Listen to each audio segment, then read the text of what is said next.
primeiro tempo parecia mais um filme de terror do que um jogo de futebol, não aconteceu absolutamente nada. No segundo tempo aconteceram os principais lances do jogo, que foram pouquíssimos. Se resumiu a um chute do Lucas, quando ele entrou em campo no segundo tempo, o Everton defendeu, e as duas cabeçadas do Flaco Lopes. Uma que ele perdeu na linha da pequena área, que ele cabeceou no chão com muita força e a bola encobriu o travessão, e a outra cabeçada que foi certa, mas o Rafael fez uma grande defesa.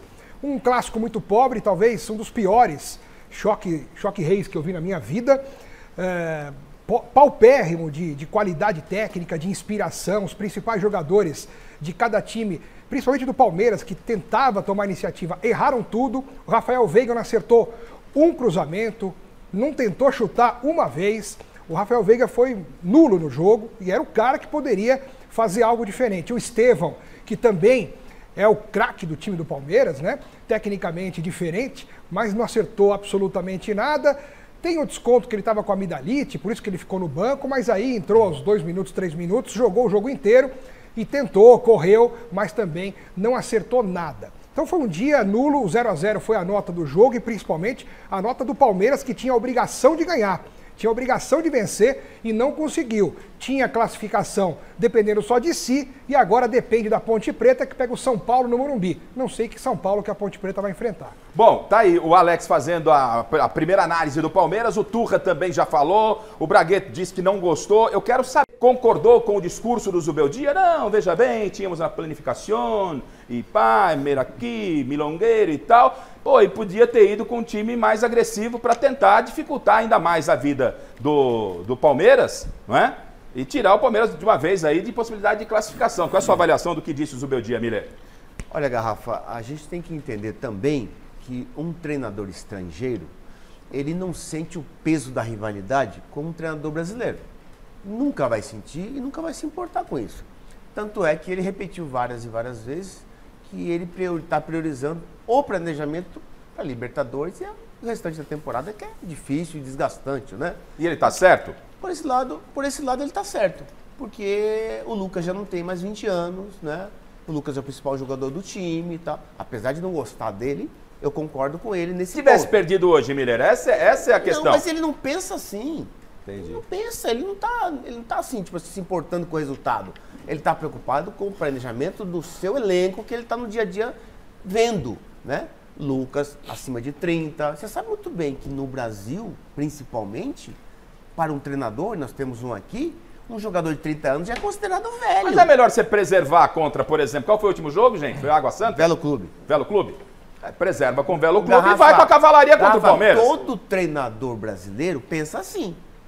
Se tivesse um treinador brasileiro no São Paulo, ele ia fazer o quê? Coloca-se o banguzinho contra o Velo Clube e o titular contra o Palmeiras. Porque a gente tem a gente sente essa atmosfera, esse peso de responsabilidade, de rivalidade legal. Mas o estrangeiro não pensa assim. Olha o Abel aí. Ele não pensa assim. O planejamento é esse, não quero... Se vai perder, se não vai classificar ou não tá nem aí, porque ele tem o restante da temporada que é muito mais importante que o Campeonato Paulista. Até porque o Abel é um soberano como treinador, ninguém derruba ele ali, entendeu? O Zubeldia, ele pensa assim também. Então, nesse ponto, apesar de não gostar dele, eu vejo que ele tá certo. Estou priorizando o planejamento para esses dois jogadores aqui principais, que são os decisivos, principalmente o Lucas, que nós não podemos perdê-lo agora no começo da temporada, porque vai quebrar a pré-temporada dele. Deixa eu saber do Paulo Turra, o Chico também fica à vontade para falar, o Bragueta, enfim, sobre o que disse o Miller. A visão do técnico brasileiro em relação a esses confrontos de peso. É o que se espera no campeonato regional, é no Gaúcho, é no Mineiro, é o Atlético e Cruzeiro, é um Corinthians e Palmeiras, São Paulo e Palmeiras, tem o Santos, e no Carioca é Vasco e Flamengo. O torcedor espera esse momento. O técnico estrangeiro, segundo o Miller, tem essa visão. Quero saber, técnico brasileiro em atividade, o que o Paulo Turra pensa sobre o que disse o Miller. Só que antes, Paulo, por gentileza, deixa eu despedir o Zé Paz, né? Dia do repórter, hoje vou dar uma folga para você, José. Vou te liberar um pouquinho mais cedo, para você ver o hotel, aquela coisa toda, tá certo? Tá bom, José? Destaque final aí no Allianz, torcida teve poucas vaias, teve vaia, não teve vaia, tudo tranquilo por aí, José? Teve vaia, né, no final do jogo por parte da torcida do Palmeiras aqui no Allianz Parque, mais de 37 mil pessoas presentes aqui na Casa Palmeirense. E agora os próximos passos aí das duas equipes, né? O Palmeiras ele está na terceira posição do grupo D, tem 17 pontos, está atrás da Ponte, está atrás do São Bernardo. Na próxima rodada o Palmeiras joga de novo aqui no Allianz Parque contra o Botafogo na quinta-feira, 7h30 da noite. Trarei todo o pré-jogo para vocês aqui no Gazeta Esportiva durante a semana. Mas claro que é uma coisa interessante que vai acontecer, porque o São Paulo ele vai pegar justamente a Ponte Preta e o São Bernardo na sequência do Campeonato Paulista, adversários diretos do Palmeiras na luta por uma vaguinha nas quartas de final do Campeonato Estadual. O São Paulo pega a Ponte Preta na próxima quarta-feira e depois, no final de semana, tem o São Bernardo fora de casa. Ponte Preta no Morumbis, São Bernardo fora de casa. Então vai ser bem legal, porque o São Paulo será o fiel da balança, viu, meu querido Osmar Garrafa? Abraço pra você, beijão pra todo mundo. Certo, Zé, obrigado, parabéns pelo trabalho. Paulo, você concorda com o que disse o Miller? O fato do entendimento do treinador local em relação aos clássicos é um e dos chamados estrangeiros é outro ou não, Paulo? Osmar, acredita assim, os estaduais, e eu estava falando há pouco tempo com um amigo meu, eu acredito que os estaduais de 5 a 8 anos, para as equipes maiores que estão no Campeonato Brasileiro, elas vão servir muito como uma pré-temporada, dentro desse calendário apertado que nós estamos. A questão do planejamento, eu acredito que, hoje falando, os estaduais só não vale para quem ganha. Né? E o planejamento, no momento assim, o Abel está falando em nome do Palmeiras, o Zubeldia está falando em nome do São Paulo. Mas é feito um planejamento, com, lógico, o treinador sendo o líder principal desse planejamento, mas é feito um planejamento por todo o seu staff. Né? Só que, como o Miller fala, o peso desse planejamento para o treinador brasileiro é um. Se perder para o treinador estrangeiro, é outro. Então, assim, acredito que os treinadores estrangeiros, eles não estão nem aí. Foi feito um planejamento e nós vamos seguir. E eles estão certos. Eles estão certos. Ô, Turra, isso vale para o Corinthians também, com o Ramon Dias? Acredito que sim. Porque ele tem colocado o time reserva. Acredito que sim. O senhor está querendo mudar a pauta do programa. O assunto é o clássico. Aí é o clássico. Aí o senhor vem já querer colocar o Corinthians na conversa. Eu vou falar para você uma coisa. O programa estava indo bem. O programa caminhando bem. O Ramon Dias o que é? O que Ramon Dias essa hora? Nós vamos falar daqui a pouco do Corinthians. Argentina? Não é. Ele é treinador do Corinthians. Eu estou perguntando se serve o mesmo raciocínio para ele. É isso que eu perguntei para o meu amigo Paulo Turra. Por ele se tratar de um estrangeiro, sim, serve para ele assim.